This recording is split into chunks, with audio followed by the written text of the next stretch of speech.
रोखठोक असते. विग्नर कारखान्याची निवडणूक पुढ्यात आहे, तुमच्या शेजारी विग्नरचे संचालक बसलेत. 18-19 महिने ऊस तुटत नाही, निवडणूक पुढ्यात आहे, शेतकऱ्यांची प्रचंड घुसमट होते, कुणी आवाज उठवत नाही. हे बघा कसं असतं वाणीसाहेब, आम्ही सत्तेत असून सुद्धा आंदोलन करणारी माणसं आहोत. आम्ही सत्तेच्या लालसेपोटी कधीच काही केलं नाही. आम्हाला अटलजींचं एकच गोष्ट कळते की सत्ता गेली तरी बेहतर, परंतु न्याय देणं बंद नाही झालं पाहिजे. न्याय हा झालाच पाहिजे. त्यामुळे उद्याच्या असणाऱ्या राजकारणामध्ये आता सध्याचं राजकारण किती गढूळ झालंय आपण पाहतोच आहोत. त्यामुळे उद्याच्या वेळी काय निर्णय घ्यायचा तो आपला अधिकार आहे, तो आपण घेऊ. आज डायरेक्टर असतील, उद्या नसतील, उद्या असतील पण कदाचित वेगळ्या पद्धतीने असतील. अर्थ काय घ्यायचा? स्वतंत्र पॅनल उभं करणं नाही, जस्ट वेट अँड वॉच. जरा सध्या हरकती वगैरे चालू आहे, 17 तारीख लास्ट, त्याचा निर्णय जरा बघू देत ना. प्रश्नांना उत्तर काय येतात, कशी येतात, कसं काय होतं ते समीकरण बघूनच आपण निर्णय घेणार आहोत. म्हणजे तुम्हाला त्यांच्या पॅनलमध्ये सामावून घेतलं तर प्रश्न सुटले. तुम्ही आजपर्यंत पाहिलं आहे की कोण कुठे भेटतं, कोणाला भेटतं, काय करतं, मला त्याच्याशी घेणं देणं नाही. मी एकला चलोची भूमिका घेते आणि त्याच पद्धतीने जाते. माझ्या पाठीमागे जनता आणि जनतेसाठी मी, हा माझं समीकरण आहे. कोणाला घेतल्यानंतर काय प्लस होईल काय मायनस होईल याचा विचार केला असता तर कदाचित 9लाच मी आतमध्ये गेली असती आणि कदाचित आज मंत्री म्हणून तुमच्या समोर बसली असती. पण तडजोड स्वतःसाठी नाही, जनतेच्या हितासाठी. नारायणगावच्या बस स्थानकाचं काम गेले 15 दिवसापासून सुरू आहे. नुसतं नावाला सुरू आहे. लोकांना प्रचंड त्रास होतो, गैरसोय होते. ते काम कधी मार्गी लागेल? आळेफाट्याच्या बस स्थानकाचं सिमेंट कॉन्क्रीटीकरण झाले, प्रत्यक्षात ऍक्टिव्हिटी नाही. काय आहे की आता आपल्याला जवळच्या आहेत माधुरीताई मिसाळ, त्या आता त्यांचा निरोप कालच मला मिळालाय की त्या येत्या 2 दिवसात विघ्नहर्त्याच्या दर्शनाला येत आहेत, भीमाशंकरला पण येत आहेत. त्यांनी मला निरोप पाठवलाय. शरद भाऊ परवा आले होते वाढदिवसाला, तेव्हा त्यांनी सांगितलंय की ताईंचा निरोप आहे, ताई कधी तुम्हाला कळवतील त्यावेळी आपल्याला त्यांचं इथे अभिषेकाला येणार आहे. निश्चितपणाने त्यावेळी तुम्हालाही कळवलं जाईल, तुम्हाला सगळ्यांना माहिती दिली जाईल आणि हा प्रश्न सोडवण्यासाठी त्यांना आपण पत्र देऊ आणि तो प्रश्न तातडीने कसा मार्गी लावता येईल आणि चांगल्यात चांगलं काम उभं करण्यासाठी. सरदेसाई देखील, प्रतापराव सरदेसाई हे देखील माझे निकटवर्ती आहेत. आज ते कॅबिनेट मंत्री आहेत. प्रताप सर नाही, ते देखील आहेत. ठाण्यामध्ये असल्यापासून संबंध आहे.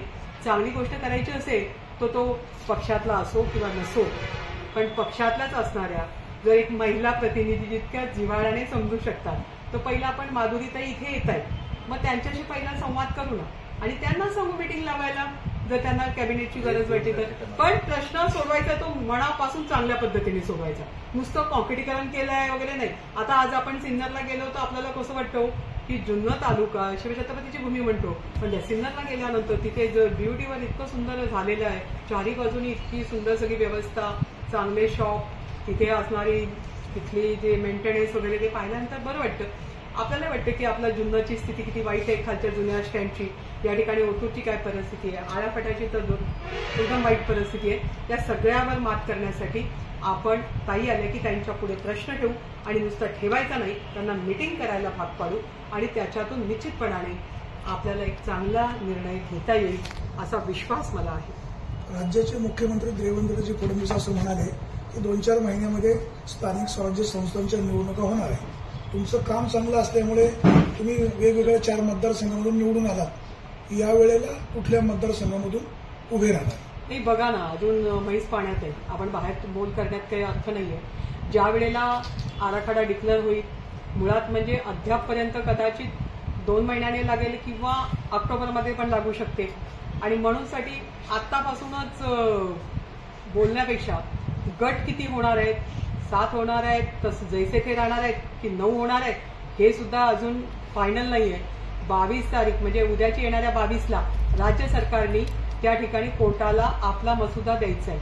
त्या ठिकाणी आरक्षणाबद्दलचा जे निर्णय होईल त्याला आधारित राहून निवडणुका डिक्लेअर होतील, पण लवकर होतील असं त्यांचं म्हणणं आहे. आणि मला तर वाटतं की महानगरपालिका नगरपालिका पहिल्या लागतील असा आमचा हे आहे की ज्यांनी सगळ्या पक्षाच्या सगळ्या नेत्यांकडनं, म्हणजे एकनाथजी शिंदे साहेब असतील किंवा देवेंद्रजी असतील किंवा अजित पवारजी असतील, सगळेच सांगतात जो तो आपल्या पद्धतीने आपापल्या पक्षाच्या कार्यकर्त्यांना सांगतोय.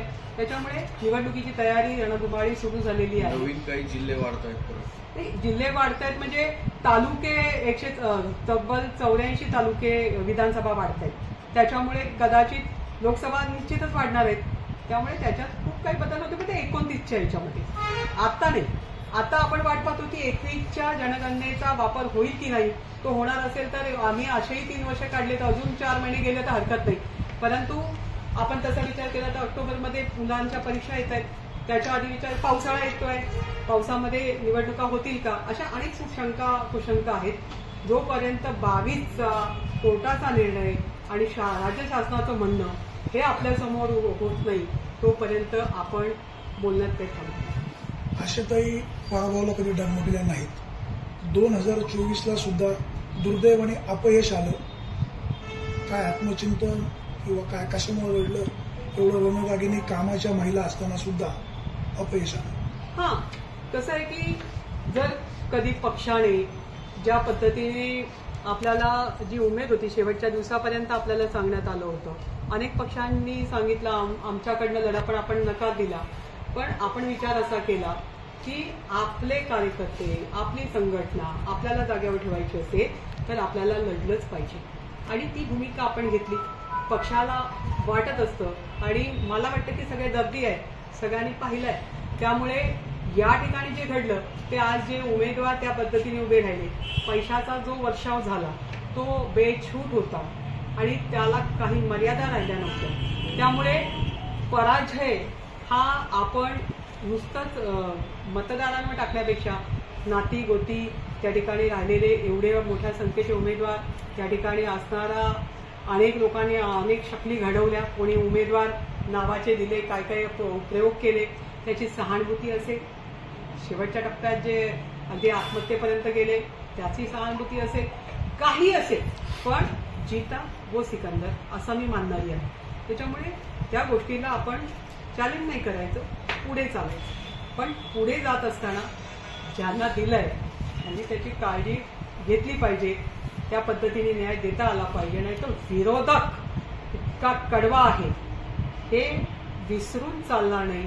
विरोधक जर कडवा असेल आणि सच्च असेल तर लढाई सोपी नाही.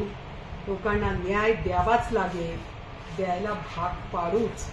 काम करत नसाल तर करायला भाग पाडूच. आणि त्यामुळे तो आपला बाण आहे, आपण करणार. विद्यमान आमदारांना शुभेच्छा काय? शुभेच्छा. त्यांनी जेवढे बोलतात त्याच्या अर्ध जरी काम केलं तरी त्यांच्यासाठी फुलफिल आहे. काही ते नेहमी असं म्हणतात की 2014ला मी आमदार म्हणून निवडून आलो, माझ्या ताकदीवर आलो, नंतर मी परत निवडून आलो तर पडलो मी तर आशाताई बुचके उभ्या राहिल्या म्हणून मी पडलो. आता ते विजयी झाले, शरकर बेनके एकत्र असते, देवराम लांडे नसते उमेदवार, ते विजय झाले असते, तुम्ही पण विजय झाले असते. ते दुसऱ्यांवर आरोप करण्यामध्ये माहीर आहेत. कसं पाहता? हे बघा, ह्याच्यावर कमेंट करणं किंवा काही करणं योग्य ठरणार नाही. कारण कसं आहे, ज्याचा त्याचा आपला एक अंग असतो आणि ते त्यांच्यामध्ये ते मास्टर आहेत, ते मास्टरकी दाखवतात. त्या सगळ्याच गोष्टीमध्ये मास्टरकी दाखवतात, ऑलवर. त्यामुळे त्याच्यात काही आपण त्यांच्यासारखं आपण वागून चालणार नाही. त्यांना त्यांचं लखला. शिवजयंतीची काय तयारी आहे ना? मीटिंग होईल ना.